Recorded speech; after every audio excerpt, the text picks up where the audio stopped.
नमस्कार दोस्तों, प्रिंस और अंजलि चैनल पर आपका स्वागत है। अगर मैं आपसे कहूं कि स्टार वॉर्स अब सिर्फ फिल्मों में नहीं बल्कि हकीकत में शुरू हो चुका है, तो क्या आप यकीन करेंगे? 26 दिसंबर 2025 की तारीख इतिहास में दर्ज होने जा रही है, क्योंकि आज दुनिया ने युद्ध का वो चेहरा देखा है जो अब तक छिपा हुआ था। बात की शुरुआत करते हैं चीन से, जिसने आज अंतरिक्ष में वो कर दिखाया जिसे देखकर पेंटागन के भी होश उड़ गए हैं। अमेरिकी स्पेस फोर्स ने पुष्टि की है कि चीन के रहस्यमयी स्पेस प्लेन शेनलोंग ने ऑन ऑर्बिट में घूमते हुए एक सैटेलाइट को अपने रोबोटिक आर्म से पकड़ लिया है। दोस्तों, ये कोई सफाई अभियान नहीं है, ये स्पेस किडनैपिंग की रिहर्सल है। सोचिए, अगर कल को युद्ध के दौरान चीन ने भारत के कम्युनिकेशन सैटेलाइट्स को इसी तरह अंतरिक्ष से गायब कर दिया तो हमारी मिसाइलें, हमारे ड्रोन्स सब अंधे हो जाएंगे। और ऐसा करने वाला चीन अकेला नहीं है। उधर यूक्रेन के मोर्चे से जो खबर आ रही है वो और भी खौफनाक है। रूस ने बारूद की जगह अब रोशनी से हमला करना शुरू कर दिया है। रूस ने अपने पेरिस्विथ लेजर सिस्टम को एक्टिवेट कर दिया है, जो प्रकाश की गति से दुश्मन के ड्रोन्स और सैटेलाइट्स को अंधा कर रहा है। यानी दुनिया अब लाइट वॉर के युग में कदम रख चुकी है, जहां जिसके पास लेजर है वही सिकंदर है। लेकिन दोस्तों, जब दुनिया तबाही की नई तकनीक ईजाद कर रही है, भारत ने चुपचाप एक ऐसी चाल चली है जिसने चीन की पोलर सिल्क रोड के सपने को बर्फ में दफना दिया है। आज की सबसे बड़ी स्ट्रैटेजिक खबर यह है कि भारत और रूस ने चेन्नई व्लादिवोस्तोक मैरीटाइम कॉरिडोर को आर्कटिक रूट से जोड़ने का फैसला कर लिया है। यह एक मास्टर स्ट्रोक है। चीन खुद को नियर आर्कटिक स्टेट बताता था, लेकिन भारत ने वहां सीधी एंट्री मारकर तेल और गैस के उस खजाने पर अपनी पकड़ बना ली है जो भविष्य की ऊर्जा है। और भारत की यह धमक सिर्फ बर्फ तक सीमित नहीं है।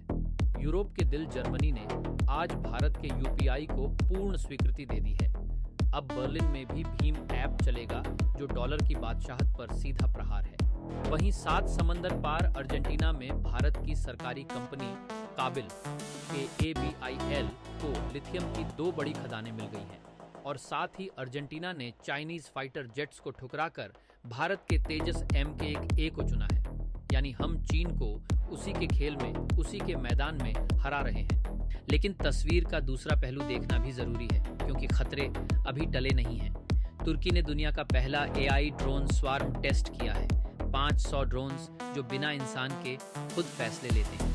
वहीं जापान, जो कभी शांति दूत था, उसने समुद्र में इलेक्ट्रोमैग्नेटिक रेलगन तैनात कर दी है।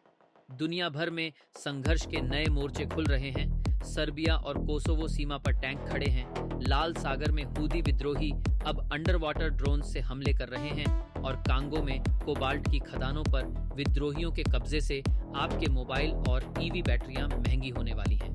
और इन सब के बीच प्रकृति ने अपना अल्टीमेटम दे दिया है।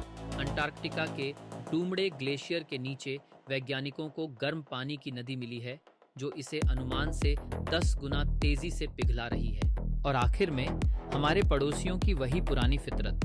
भारत के कड़े विरोध के बावजूद चीन का जासूसी जहाज युआन वांग सात श्रीलंका के कोलंबो पोर्ट पर आ धमका है, जिसका मकसद हमारे दक्षिणी नेवल बेस की जासूसी करना है।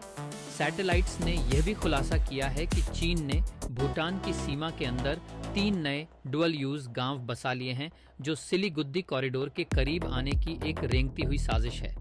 और पाकिस्तान, वो अपनी नाकामी छिपाने के लिए अब भारत पर क्लाउड सीडिंग करके बाढ़ लाने का अजीबोगरीब आरोप लगा रहा है। कुल मिलाकर दोस्तों, 2026 की आहट बहुत भारी है। स्पेस वॉर, लेजर हमले और क्लाइमेट बम।